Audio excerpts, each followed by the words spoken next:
Hi guys, we have been working on the four operations and student inventive strategies and some algorithms, the connections between algorithms and some other models, representations, and so on. Today we're going to talk about division. I'm not going to talk a lot about the algorithms here because you already know how to solve division, and I'm pretty sure the textbooks are also showing how to teach divisions there. I just want to mention a few things that the textbooks don't mention. Okay, so let's take a look at some strategies for divisions, but this is from the perspective of students.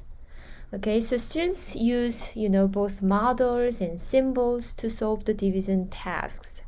For example, if it's a small number of division, I'm sorry for the quality of the pictures here, but that was my best. Sorry about that.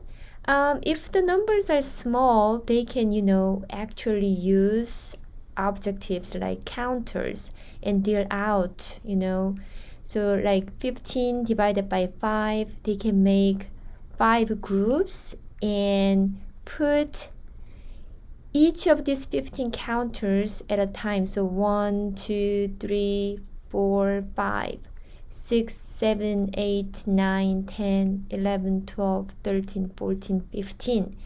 And they find that in each group, they can have 3. So the question is 3. Or they can make 15 5 rows. In 5 rows, they can put 1, 2, 3, 4, 5.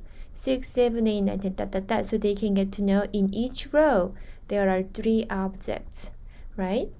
So they can use the hands-on objects to learn the division, or they can think about multiplication fact families. So for small number, these are easy, and I think this is very important too, because division is inverse of multiplication, and they are very, very closely related. Just like addition and subtractions are very closely related, right? Similar to repeated addition in multiplication, in division, they can think about repeated subtractions. So 2 divide 5 from 15, they can take away 5 and see how many times they have to take away 5 to reach to 0, right? So they get to know, 1, 2, 3 times. So the quotient is 3. They can get to know. Skip counting. They can skip count from 15 going backwards to reach to 0. So from 15, they go 1, 2, they need to write 0 there too. 1, 2, 3.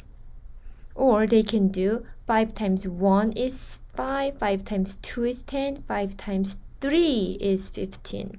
So they can skip that way too. 1, 2, 3. Similar to 18 divided by 3, they can go 1, 2, 3, 4, 5, 6 skips to reach, to 18. Okay. Here are another models or examples of student strategies. So for this is really good way to think about the differentiation too. Some students are more visual learners, then they can play out with manipulatives or actual objects. So manipulatives is another things that they can do. So here are some rods and the units. Hey, I'm gonna ask you guys to think about what division is displayed here in this illustration. So have some time by pausing the video and think about it. There are 1, 2, 3, 4, 5, 6, 7, 8, 9 rods and 2 units. So we get to know, we're gonna do 90 divided by something, and we get to see how many groups are there. 1, 2, 3, 4, or here too, 1, 2, 3, 4, because it looks like it's the final answer. So we are making 4 groups. So we get to know that we are dividing 92 by 4. And what do we get in each group? In order to do that, this student did give away 2 rods in each group. And then looking at the leftover is 12, and exchanged, so traded this 1 rod into 10 ones, regrouped 1 tens into 10 ones, and gave each of these to 1 at a time, and gave away all of these 12, right? And in each group he could give 3. So the answer is 23. As you can see, there are 2 rods and 3 units in each group. So yes, the answer is 92 divided by 4. So by looking at the student's work, you can even guess what the division problem it could be, right? How about this one? Try this out too. This looks a little bit more complicating. So I want you to have some time to think about what problem is given to us. What if I even covered this one? Can you think by just looking at this, we can get to the original problem? Can you guess too? Just cover this up too. By just looking at this, we get to know there are 1, 2, 3, 4, 5, 6 groups. Oh, so the divisor should be 6, don't you think? Yeah, so we are dividing whatever the total number is by 6 groups, 1, 2, 3, 4, 5, 6. And look at in each group. If you count all of this together, that should be the dividend, the original number, right? So we have 50, 60, 75 and a half in each group. 75 and a half in each group, and there are 6 groups. So times 6 should be the dividend, right? The original number. By even without counting these, you can find it, right? So, well, if you wanna do the multiplication, you can of course do that. But if you wanna just add, you can also do that too. So 50, 50, 100, 200, 300, 310, 20, 30, 40, 50, 60, 70, 80, 90, 300. 400, 410, 20, 30, 40, 50, 51, 52, 53. So we can find the total number here is 453. So 453 is divided by 6 groups, right? So 453 divided by 6 is equal to how many are in each? 75 and a half, right? So your answer should be 453 divided by 6, or shared by 6 kids. Okay? And there should be, of course, some, regrouping too to make these numbers. So I want you to also consider that. I want you to think about this student strategy. It was a little bit hard for me to understand what's going on. So I'm wondering if you feel the same way. So pause the video and watch this and think about what the student strategy there is. Okay? Then come back to watch this video. So what I have here is this. 143 jelly beans shared with 8 kids. And first he tried 14 times 8 and got 112. And he just thought, I'm sorry, I keep saying he. If you don't like that, change that to she. But anyways, tried something times 8 very close to 143. Maybe he expected to have 143 as the answer, but apparently he didn't get that. So just ignore that part. Okay? He didn't write it there, but I think what he did is he ignored this one, and then so 12 groups of 8 is 96. Because, well, 8 keeps coming up, right? Because the divisor is 8. So he next tried 12 groups of 8 as 96. And he knew that 96 is only 4 less than 100, right? So 12 times 8 is 96. From 100 in 143, if you partition 143 with 143, in 100, you can use 96 by doing 12 times 8, right? So there are 12 groups of 8, but 4 is left. Are you following? So there are 12 groups 8, but it's not 100 exactly. So that's number of groups, 12 groups of 8, but the remainder is 4. There is 4 remaining. It's left over, right? 4 is left over. From 43, he can think about what times 8 is close to 40 and found that 5 groups of 8 is 40. So he did 5 groups of 8 is 40. So you can use only 40 out of 43. So there are 5 groups of 8, right? And then the remainder for this part is 3. You still need 3 more to make 43. So the quotient should be number of groups of 8. 12 groups of 8 and 5 groups of 8. So together it's 17 groups. 12 plus 5, that's 17 groups of 8. And what is left? 4 is left and 3 is left. So together 7 is left. So he get to know 143 jelly beans shared by 8 students, 8 kids.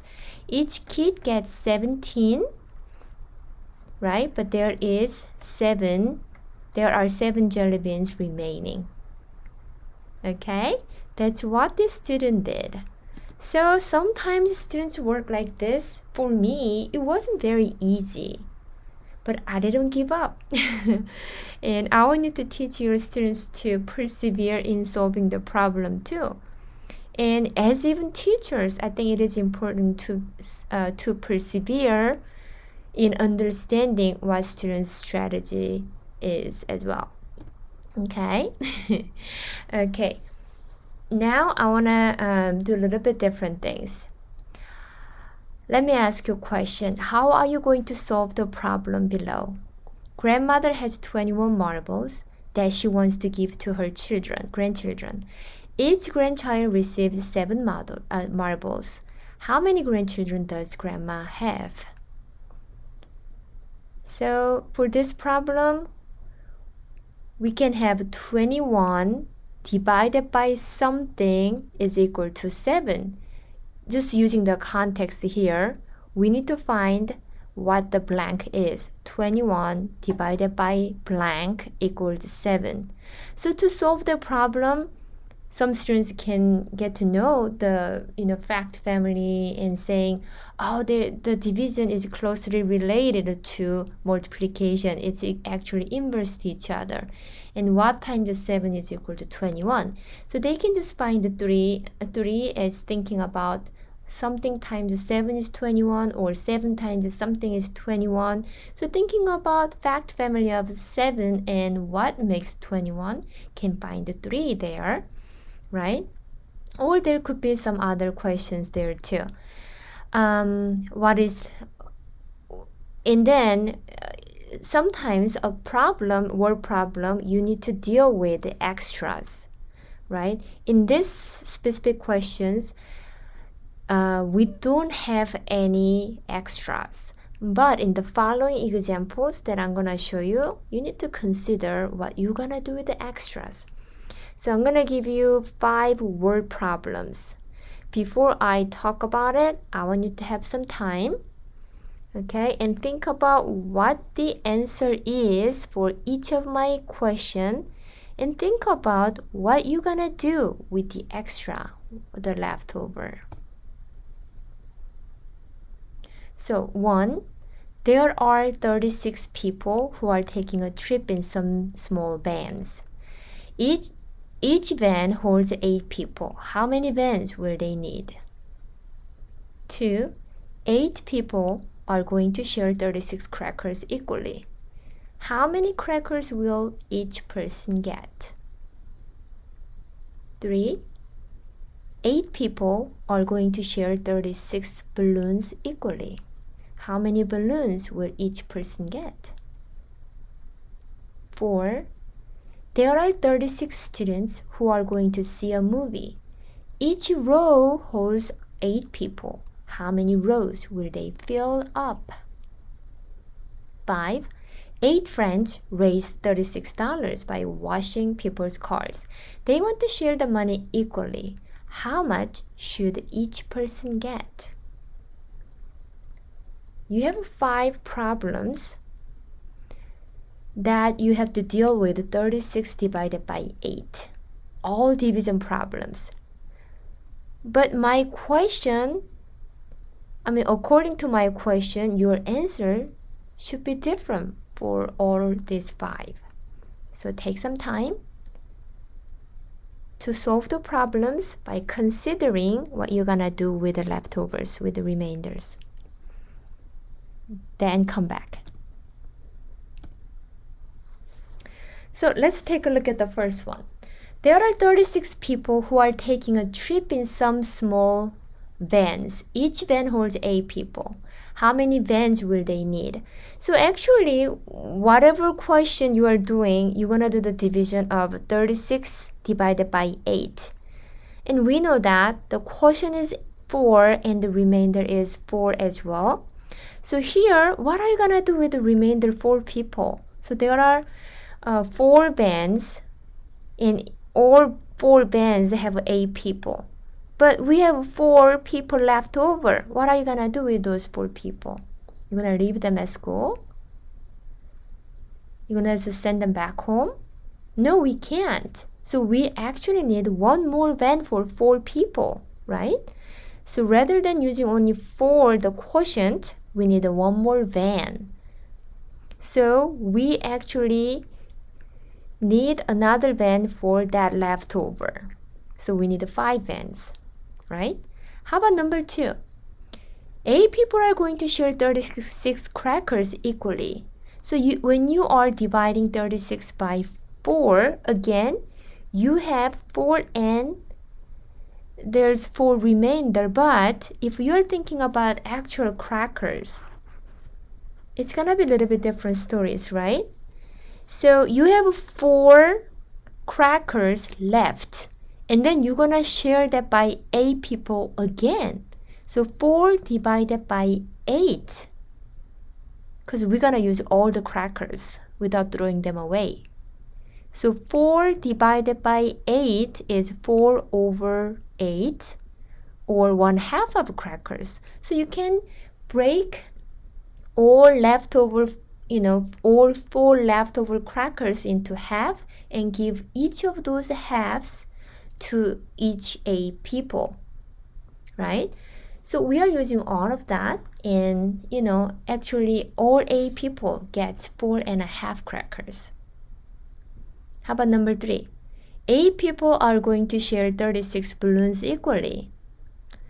It's exactly the same problem as previous one. We just changed that as crackers and balloons. But think about crackers and balloons. We can break each cracker into halves and give that to those people. But the balloons, you cannot cut the leftovers into halves, right? So even if you have left 4 balloons, you cannot do anything with that. Each person just get 4 balloons, the quotient, right? So that's the difference. How about here, number 4? There are 36 students who are going to see a movie. Each row holds 8 people. How many rows will they fill up? It's asking the fill up. So when we use all 8 people in that row, we count that as filled up rows. So we just count the quotient for rows, right? How about number 5? 8 friends raised $36 by washing people's cars and they want to share the money equally. They have $4 for each because the quotient is 4. But there's $4 left over. What are you gonna do? You're gonna just throw it away? Well, if you are very nice people, you can give it to the charity, or you can do something good. But they wanted to share the money equally. So even the leftover $4 they want to share. So share the $4 by 8 people, then each person gets 50 cents. So each person, each friend gets $4.50, right? So problem like this, I showed you, the examples of these problems that you can do differently with the extras. So consider that. When you're making word problems, your answer can be different. And some problems like this, I think students can actually think more deeply in the context, right? So that's another thing that you can think about when you are giving the division problem. So here are the homework. There's actually one writing. Okay, so you're gonna read Listening to and Understanding Students' Algorithms by Krause et al.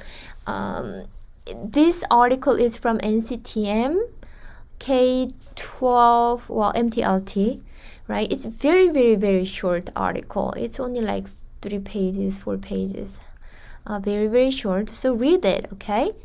And then I want you to write 5 to 10 sentences essay, very, very short too, right?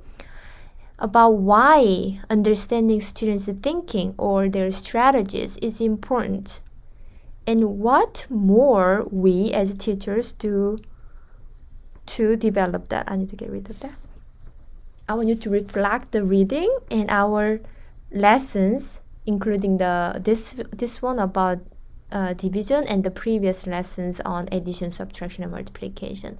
Think all about that and reflect, why we keep thinking about students' strategies. Why is that important?